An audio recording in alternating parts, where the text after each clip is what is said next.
Hello everyone, जय श्री राधे राधे, श्री शिवाय नमस्तुभम। दोस्तों, आज बताने वाली हूँ मैं गुप्त शिवरात्रि की पूजा विधि कैसी करनी है आपको। ऐसे तो 12 महीने की महाशिवरात्रि आती है। फागुन की तो शिवरात्रि सबको ही पूजा पाठ करते हैं, व्रत करते हैं, मगर 12 महीने की जो शिवरात्रि आती है वो गुप्त शिवरात्रि आती है। उससे बहुत ही फायदा होता है दोस्तों। आपके घर में जितनी भी नेगेटिव जो अन करती है, नेगेटिव जो घर में प्रवेश करती है, वो जो है पूजा करने से सब कुछ जो है नष्ट होती है। महाशिवरात्रि, गुप्त शिवरात्रि पूजा विधि करने से, व्रत करने से। तो दोस्तों, मैंने यहाँ पूजा करने के लिए मैंने शिवरात्रि पर मैंने क्या क्या सामग्री ली है, चलते दिखाते हैं आपको। सबसे पहले मैंने आपको सफेद जनेऊ लेना है, क्योंकि महादेव को जनेऊ ही चढ़ता है। भांग ली है, यहाँ ली है भस्म ली है, गुलाब चढ़ ली है, मतलब अबीर ली है, और यहाँ ली है सफ़ेद वाली अबरक आती है, पूजा स्थल पर आपको मिल जाएगी जहाँ पूजा की सामान मिलती है। तो मैंने पीली चंदन ली है। मेरे अगर ये सब व्यवस्था नहीं कर सकते हैं तो कोई बात नहीं, कच्चा दूध में पंचामृत बनाकर जो है अभिषेक कर सकते हैं इस शिवरात्रि के दिन। यहाँ मैंने ली है सुपारी, 7 तरह की। मैंने मेरे मन में जो इच्छा है वो पूर्ण करने के लिए, आपके पास भी जो भी इच्छा है, बच्चे के पढ़ाई के लिए, सेहत ठीक नहीं रह रही है, घर में बीमारियां नकारात्मक जो है बहुत प्रवेश कर रही है, तो ये सब चीज़ जो है महादेव को अर्पित करने से गोचर ग्रह जितने भी होते हैं ना, सब दूर करते हैं महादेव। जितने भी गोचर ग्रह होते हैं सबको जो है दूर करते हैं 7 तरह के अनाज अर्पित करने से। एक मैंने सुपारी ली है, और 7 लिए कमल कट्टे, लौंग इलायची 7 ली है, लौंग इलायची 7 ली है, कमल कट्टे मैंने 7 ली है। यहाँ काले तिल ली है, सफ़ेद तिल नहीं, काले तिल है, तो काले तिल भी अर्पित कर सकते हैं। 7 मैंने ली है, काली मिर्च आती है तो 7 मैंने काली मिर्च ली है। इसी में मैंने इकट्ठा ही 7 में रख ली है, इसलिए आपको सही से पता नहीं चल रहा, दिखाई नहीं दे रहा, मगर इसमें 7 जो काली मिर्च होती है जो सब्जियां में पड़ती है, तो ये भी जो है महादेव को अर्पित किया जाता है गोचर ग्रह दूर करने के लिए। यहाँ मैंने 2-3 पंखुड़ियाँ ली है केसर, केसर भी जो है तिलक लगाएंगे महादेव को। आप पंचमृत आपको बना लेना है कच्चे दूध में। तो कपूर लिया है आरती करने के लिए दोस्तों, और दीपक मैंने प्रज्वलित करूँगी जहाँ पूजा करूँगी। और कुछ मैंने मिठाई ली है, मीठा में बना हुआ ले लीजिए आप। कुछ फल ले लीजिए, पुष्प लेना है, फल लेना है, और इधर बेल पत्र लेना है, पान पत्ता लेना है, समी पत्र लेना है, दुर्वा लेना है, जो भी पीले पुष्प अगर मिल जाती है, बेल पत्र लेना है। तो सब कुछ मैंने जो है ले लिए पूजा करने के लिए। तो कुछ फल बस, अगर नंदी है तो नंदी को बैठा लीजिए, नहीं है तो सिर्फ शिवलिंग है, गणेश जी छोटे से हैं तो पास में बैठा सकते हैं, या तो कार्तिक माता पार्वती हैं तो उन्हें भी बैठा सकते हैं, जरूरी नहीं है। अगर ये भी सब कोई नहीं है तो कोई बात नहीं दोस्तों। महादेव के साथ जो है सारे 5 पुत्रियां भी रहती है, गणेश जी भी रहते हैं, माता पार्वती भी रहते हैं, दाहिने वो जो है दाएं बाएं जो है पार्वती मैया और गणेश जी रहते हैं, कार्तिकेय रहते हैं, नंदी भी रहते हैं। और जो यहाँ 3 लाइन की जो भाग रहती है, यहाँ पर 5 पुत्रियां ही रहती है, विराजमान रहती है। तो कुछ भी नहीं है, सिर्फ महादेव का शिवलिंग आपका पास है, आपके पास है, तो उसी समझ कर मानकर आप पूजा करें कि मैं अपने शिव परिवार के ही पूजा कर रही हूँ। तो सारे शिव परिवार जो है महादेव के ही साथ जो रहते हैं, विराजमान रहते हैं। और इस तरह से आपके पास फोटो है तो रख लीजिए, अगर नहीं है तो कोई बात नहीं, सिर्फ आप शिवलिंग से ही महाशिवरात्रि पर पूजा कर सकते हैं। गुप्त शिवरात्रि का पूजा जो है काफी महत्व होता है, मनोकामना पूर्ण करने वाली होती है। तो चलते हैं, पूजा स्टार्ट करते हैं। स्नान करेंगे शुद्ध जल से, गंगा जल मिलाना है आपको जल में, ऐसा ही नहीं, तो शुद्ध जल से स्नान करा देंगे। तब हम कच्चा दूध में जो भी पंचामृत बनाया है उससे हम अभिषेक करेंगे। कुछ जूस का भी अगर अभिषेक करना चाहते हैं इस दिन तो कर सकते हैं, आपकी जो मनोकामना है तो पूर्ण करने के लिए। मैं यहाँ कच्चा दूध पंचामृत बनाकर जो है अभिषेक करूंगी, नॉर्मली पूजा करके आपको दिखाने वाली दोस्तों। तो आपको मंत्र बोलते हुए अभिषेक करें।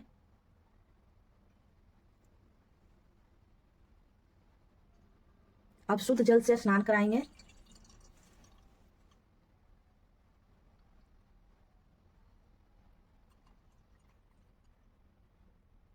अगर आपके पास घर में कोई बीमार है, रोगी है, तो उसके लिए उस जगह पर आप शहद का अभिषेक कर सकते हैं, गन्ने के जूस का अभिषेक करते हैं, संतरे के कर सकते हैं, अनार के कर सकते हैं, जितने भी फल आते हैं सारे फल को आप एक एक करके जो है अभिषेक करते हैं। चंदन का घोर बना के अभिषेक कर सकते हैं, लाल चंदन का घोर बनाकर, पीले चंदन का घोर बनाकर, सफेद चंदन का घोर बनाकर।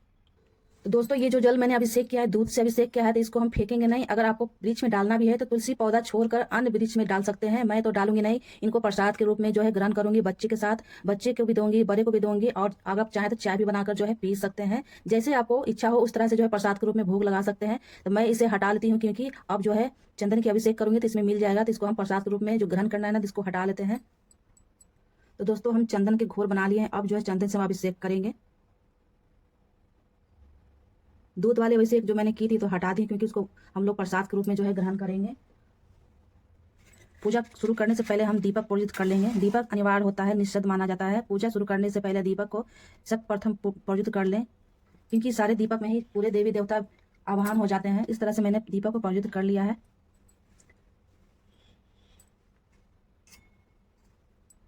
सर्वप्रथम मैं वस्त्र रूपी जनेऊ पहनाऊंगी महादेव को, क्योंकि जनेऊ पहनाना निषेध माना जाता है। जनेऊ जरूर पहनाए। धूप भी जला लेंगे, धूप दिखाकर जो साइड में यहाँ रख लेंगे। अब हम एक एक कर जो है बेलपत्र अर्पित करेंगे अपने मन में कामना करते हुए। आप जो मैं केसर दिखाई थी तो केसर का मैंने घोल बना लिया है, इसी से तिलक कर जो है मैं एक एक कर मनोकामना पूर्ण कर जो है अपने मन में बोलते हुए हम अर्पित करेंगे। इस तरह से आपको तीनों पत्ते पर जो है तिलक लगाना है और डंटी को तोड़ कर ही चढ़ाए महादेव पर, क्योंकि डंटी नहीं चढ़ता है अनिषेध माना जाता है दोस्तों। तो मैंने जो है केसर की तिलक लगाकर एक एक कर इस तरह से मैं अर्पित करते जाऊंगी। आपके भी जो भी मनोकामना है तो मन में बोलते हुए आप एक एक बेलपत्र पर केसर की बिंदी लगाकर अर्पित करते जाएं। अगर आप चंदन के भी लगा सकते हैं, शहद के भी तीखे लगा सकते हैं, जो आपको मर्जी है वो जैसे पूजा करना चाहते हैं इस तरह से कर सकते हैं। तो दोस्तों यहाँ मैं 7 बेलपत्र अर्पित करूंगी, क्योंकि 7 अनाज सब कुछ मैं 7 जो है अर्पित करूंगी, क्योंकि मैंने सब पर 7 लिया तो 7 बेलपत्र ही। जैसे आपको इच्छा 11 रखने की मन है तो 11 भी रख सकते हैं, 21 रखना चाहते हैं तो 21 भी रख सकते हैं। तो इस तरह से मैंने सब पर जो है केसर की तिलक मैंने लगा ली है। एक एक करके अपनी कामना बोलते हुए जो है महादेव पर अर्पित करते जाऊंगी। अगर आप पीले चंदन लगाना चाहते हैं तो पीले चंदन भी लगा सकते हैं, शहद लगाकर चढ़ाना सकते हैं। आपकी जैसी मनोकामना है दोस्तों उस तरह से आप पूजन करें। मनोकामना बोली नहीं जाती है दोस्तों, मनोकामना मन में रख कर जो है एक एक बेलपत्र कर चढ़ाई जाती है। तो मैंने 7 बेलपत्र मैंने अर्पित किया महादेव पर और 7 अनाज की पुष्प अर्पित करूंगी। धतूरे के बीज आती है दोस्तों, तो यहाँ मुझे छोटे छोटे ही मिले हैं, तो लेट हो गया क्योंकि सुबह में गए नहीं। जहाँ पेड़ रहती है पेड़ है तो पेड़ मेरे घर में ही है, तो और सब जो है परिवार ले लिए हैं, तो लास्ट में गई तो ये छोटे से ही मिले। तो कोई बात नहीं, बीज होता है। तो ये धतूरे भी 7 पुष्प धतूरे की ली है। 2 बीज का मिला है तो 2 मिल जाए, 1 मत चढ़ाइए 2 चढ़ाइएगा। तो मैं यहाँ 7 पुष्प चढ़ाऊंगी। 7 आपको मैंने हर वीडियो में बताया, शुरू से बताया कि 7 अनाज लिए हैं तो 7 तरह के मैंने 7 पुष्प ही चढ़ाया है। 7 ये खिली हुई नहीं है, एक खिला हुआ है, तो कोई बात नहीं, शाम तक जो है खिल जाएगी। तो अर्पित कर देते हैं 7 पुष्प, 7 बेलपत्र 7 पुष्प मैंने धतूरे के चढ़ाए। 7 किस्म का मैं पुष्प चढ़ाऊंगी। ये जो पुष्प होती है ये उड़हल के ही होती है, मगर ये महादेव पर ही चढ़ती है। तो ऐसा अगर पुष्प मिलता है तो जरूर से जरूर चढ़ाएं। शिवरात्रि के दिन या तो प्रदोष के दिन चढ़ा सकते हैं। तो मेरे यहाँ इसका प्लांट है दोस्तों, तो 1-2 जो है डेली निकलता है, तो अपने महादेव पर जो है मैं डेली ही चढ़ाती हूँ। जरूरी नहीं कि प्रदोष के दिन या तो शिवरात्रि के दिन ही चढ़ाऊं। तो इस तरह के पुष्प देख लीजिए, ऐसा अगर मिलता है तो प्लांट लाकर लगा सकते हैं। तो आप नर्सरी में जाइएगा तो इस तरह के बोलिएगा कि जो महादेव पर जो उड़हल का जो फूल चढ़ता है वो हमको पौधा दीजिए, तो दे देगा। तो इस तरह के मिलती है, नर्सरी में मिल जाती है। तो मैं बहुत सालों से ही लगाई हुई, चल रहा है, अभी तक चल रहा है काफी मात्रा में। बरसात में तो काफी सारा जो है सावन में निकलती है इस तरह के पुष्प। देख लीजिए, आप भी पहचान लीजिए, ऐसा आप ले सकते हैं, या तो गूगल पर रिसर्च कर लीजिएगा तो आपको पता चल जाएगा। तो मैं अर्पित करूंगी यहाँ, खासकर ये महादेव का ही पुष्प होता है। माता रानी के उड़हल के तो अलग आते हैं, मगर अष्टगंधे बोलते हैं ये पुष्प, तो ये भी महादेव पर जो है काफी चढ़ता है, पसंद आता है इन्हें। तो कुछ मैं इस तरह के पुष्प आते हैं, टिकोमा के आते हैं, तो ये भी पीले के, इसे भी चढ़ा सकते हैं। कनैल के इस समय ठंडी के मौसम में नहीं मिलती है दोस्तों, सिर्फ गर्मी में ही मिलती है। तो ठंडे में इस तरह के जो है टिकोमा के आ जाती है, तो ये हम चढ़ा देंगे, अर्पित कर देंगे महादेव पर। तो आप ध्यान से देखिए दोस्तों, मैंने 3 तरह के पुष्प चढ़ा दिए। ये तो आप सभी को पता होगा, गेंदे के आते हैं, तो ये मैं अर्पित करूंगी। तो ये देखिए, ये भी आपको पता होगा, एडेनियम का प्लांट आता है, तो इसे भी जो है अर्पित करेंगे महादेव पर। तो यहाँ दोस्तों नहीं रखा रहा है, इसलिए मैं यहाँ सामने रखते जा रही हूँ। ये देखिए दोस्तों, अनार का पुष्प आप सभी को शायद पता है कि नहीं है, मगर अनार का जो पुष्प होती है, शहद लगाकर जो है शिवलिंग पर चढ़ाया जाता है, महादेव पर चढ़ाया जाता है। हर महीने अगर सोमवार के सोमवार, अगर डेली हर हफ्ते अगर सोमवार के सोमवार अगर चढ़ाते हैं महादेव पर शहद लगा के इस तरह से, तो मैं यहाँ शहद लगा के चढ़ाने वाली हूँ। क्योंकि आज है मंडे को मैं अंदीना भी चढ़ाती हूँ, जब मन करता है जब चढ़ाती हूँ। जो भी मेरे मन में कामना रहती है, बोलना रहता है, करवाना रहता है, महादेव से पूरी करवाना रहता है, तो मैं हर मंडे को इस तरह के अनार के पुष्प को आप शहद लगाकर अर्पित कर सकते हैं महादेव पर। तो जो भी आपको मन की कामना इच्छा पूर्ण करवानी है, महादेव से करवानी है, तो ऐसे तो भोले हैं, जो भी उनसे मांगा जाता है तो तुरंत जो है सबको पूरा कर देते हैं। तो मैं हर मंडे को मंडे चढ़ाती हूँ। आज तो मंडे का शिवरात्रि ही पड़ा है, तो और अच्छा शुभ दिन पड़ा है, काफी महत्व दिन है, इस दिन आपको जरूर चढ़ाना चाहिए। तो मैं यहाँ अर्पित कर देती हूँ। अंदीना भी आप चढ़ा सकते हैं सोमवार के दिन, सोमवार शहद लगाकर इस तरह से अनार के पुष्प चढ़ाने से काफी जो है जितनी भी आपको मनोकामना है वो पूर्ण होने वाली है दोस्तों। तो उससे पहले दोस्तों इत्र भी लगाना मत भूलिएगा, इत्र जरूर लगाइएगा महादेव को, क्योंकि सुगंधित करना बहुत ही जरूरी है। जब भी पूजा करें तो इत्र लगाना ना भूलें। अगर लड्डू गोपाल के पास भी सेवा करते हैं, उन्हें भी सेवा करते हैं, तो उन्हें जो है डेली इत्र लगती है। तो जब भी किसी भी पूजा, जैसे भी पूजा करते हैं, किसी चीज़ का भी पूजा करते हैं, तो इत्र आपको जरूर लगाना चाहिए। सुगंधित लगाना बहुत ही जरूरी होता है दोस्तों। तो इधर में जो है मैंने यहाँ फोटो रखी थी, उन्हें भी मैं लगाऊंगी। तो 7 तरह के मैंने जो अनाज बताए थे वो भी अर्पित करेंगे। सुपारी है, सुपारी अर्पित करेंगे महादेव पर। और जो मैं ये 7 तरह की ली हूँ उसे भी मैं अर्पित करूंगी। तो मैं इकट्ठे ही मिला ली हूँ। इसमें आपको कुछ कुछ दिखाई पड़ रहा होगा, चने हैं, गेहूं है, दाल है, छिलके वाली मसूर की दाल आती है वो है, जौ है, चने हैं, मूंग की, हरी मूंग की दाल है। तो इसी में मैंने जो है सबको इकट्ठा मिला लिया है। तो यहाँ मैं अर्पित करूंगी महादेव पर अपनी मनोकामना बोलते हुए दोस्तों, मन में ही बोलिए।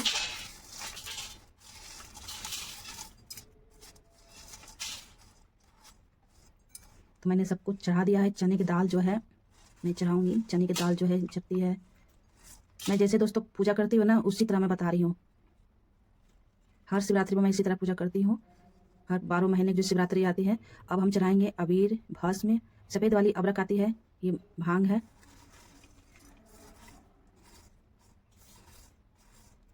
तो मैं ये भस्म चढ़ाऊंगी महादेव पे। तो बिना भस्म की पूजा जो है पूरी नहीं मानी जाती है। भस्म मिल जाती है पूजा स्थल पर, दुकान पे मिल जाती है, जहाँ पूजा की सामान मिलती है। डिब्बे में भी आती है, पॉकेट में भी आती है। तो मैं अब अबरक चढ़ाऊंगी महादेव पर। तो यहाँ अंगूठे का प्रयोग आपको दोस्तों नहीं करना है, अंगूठे छुड़ा कर ही पूजा करें। तो अब चलते हैं भोग लगाने। तो यहाँ मैंने ड्राई फ्रूट की भोग ली है, तो भोग लगा देंगे। और इधर भी ये जो मैंने ली है 7 तरह की, इसमें 7 लौंग है, इलायची है, काली मिर्च है, काली तिल है, 7 कले कमल कट्टे हैं। तो मैं इस तरह से हाथ पर लेके जो है अर्पित करूंगी। तो दोस्तों देखिए ये समी पत्र है। समी पत्र भी जो है इस दिन चढ़ाया जाता है। मैं तो हर मंडे को मंडे चढ़ाती हूँ। तो इस तरह से समी पत्र है। और दुर्बा है, दुर्बा जरूर चढ़ाइएगा दोस्तों। दुर्बा 7 या 5 जरूर चढ़ाएं, जैसे आपको मिल जाते। ये देखिए अकमन का पुष्प नहीं मिला दोस्तों, तो मैं पत्ता ही लाई हूँ। तो इस समय ठंडी के मौसम में नहीं निकलती है, बहुत ही बाई चांस मिलता है तो मिलता है, क्योंकि अब टाउन में मिलता नहीं है। मैं एक पेड़ लगाई हुई हूँ, तो उसी में से मैं एक पत्ता लाई हूँ। उसमें अभी पुष्प नहीं खिला हुआ था, तो उसके जगह पर मैंने पत्ता ही लाया, अकमन का पत्ता और समी के पत्ते हैं, दुर्बा है। अब जो है अर्पित करेंगे। तो आपको अर्पित कैसे करना है, इस तरह से जो है अर्पित करना है। ये जो इनका मुख्य भाग रहता है नीचे को करेंगे, और जो इधर जो डंडी रहती है ऊपर की ओर करेंगे। और आपको ये अकमन की पत्ता भी आपको इसी तरह करना है, जैसे बेलपत्र अर्पित करते हैं ना, इस तरह से करना है। समी पत्र अर्पित कर दीजिए।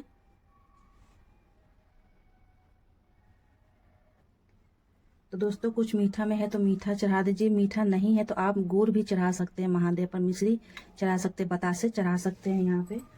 तो सबसे विशेष बात आपको बताना भूल गई, तो ये शकरकंद आती है, जो शिवरात्रि के दिन ही जो है पूजा किया जाता है और खाया भी जाता है। अगर व्रत कर रहे हैं तो इसी को आप खा सकते हैं पकाकर, जैसे भी आपको पकाना आता है तो पका कर खा सकते हैं। तो उबाल कर खा सकते हैं, कच्चे नहीं। तो दूध के साथ खाया जाता है। जो भी व्रत करते होंगे शिवरात्रि का तो उन्हें मालूम होगा। तो हम लोग जो है इसी को खाते हैं, व्रत करते हैं तो इसी को हम, ये भी फल के ही रूप में है, फल ही माना जाता है। छठ पूजा में जो भी पूजा पाठ होती है, तो सत्यनारायण भगवान की पूजा होती है, उसमें ही प्रसाद बनाने के लिए आती है, आप सभी को पता होगा। इन्हें भी जो है भोग में हम लगाएंगे महादेव को। फल में जो भी मिलता है, केले, सेब, अनार, अमरूद जो भी मिलता है, तो यहाँ भोग लगा देंगे। तो अब चलते हैं फोटो को भी पूजा कर लेते हैं। फोटो को बैठाए हैं तो उन्हें भी पूजा करना बहुत ही आवश्यक जरूरी होता है। तो माता को लगाएंगे सिंदूर,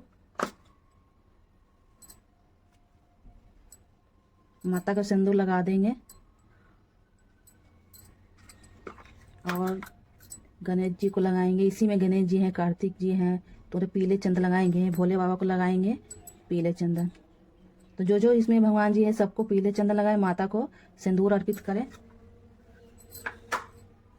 तो सेंट मैंने पहले लगाया है, फिर से मैं जो है लगा देती हूँ। तो माता को वस्त्र रूपी हम मौली अर्पित करेंगे, पुष्प अर्पित करेंगे। बेलपत्र है तो बेलपत्र भी अर्पित करें। फोटो को भी पूजा करना रहता है यहाँ पे। जो जो महादेव पर चढ़ाए हैं तो वो चढ़ा सकते हैं, तो नहीं चढ़ा सकते हैं तो आप बेलपत्र पुष्प जरूर चढ़ाइएगा। तो शिवलिंग पर ओम बनाना दोस्तों नहीं भूलिएगा, क्योंकि ओम बनाना बहुत ही जरूरी होता है। अगर शिवलिंग आपके पास छोटे हैं तो छोटे ही ओम बनाएं, अगर बड़े हैं तो अच्छे से ओम बनाएं। यहाँ मैं ओम बना देती हूँ, और त्रिकोण तो ही बनाना तो बहुत ही जरूरी होता है। तो छोटे से या बड़े से मैं त्रिकोण यहाँ बना लेती हूँ, क्योंकि डेली जो है मैं त्रिकोण ओम बनाती ही हूँ पूजा जब भी मैं करती हूँ। तो ये तो शिवरात्रि का आपको पूजा विधि हम आप सभी के साथ शेयर करने। तो दोस्तों यहाँ पर आपको कपूर की आरती करनी है, तो कपूर को मैं प्रज्वलित कर लेती हूँ। दीपक तो जल ही रहा है, कपूर से कर लेंगे आरती। यहाँ पे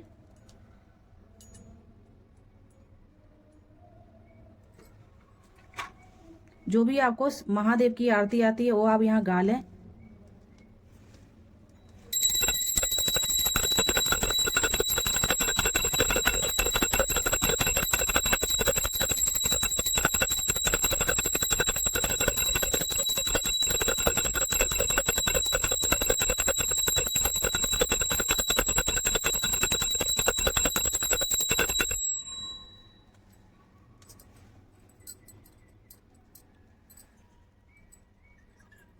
फिर आरती होने के बाद जो है आचमन करना ना भूले, अर्घ देना बहुत ही जरूरी होता है।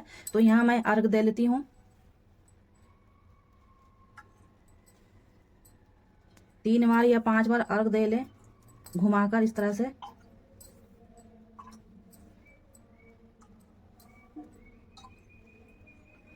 और क्षमा प्रार्थना जो है आपको कर लेनी है पूरी पूजा होने के बाद, संपन्न होने के बाद। तो जो भी गलती सलती जो भूल चूक होती है पूजा के दौरान, वो आपको क्षमा मांगनी है।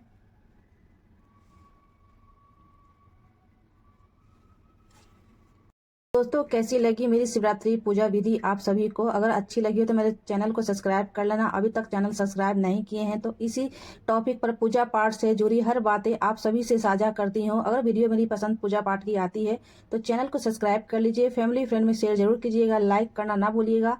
मिलते हैं नेक्स्ट वीडियो में। जय श्री राधे राधे।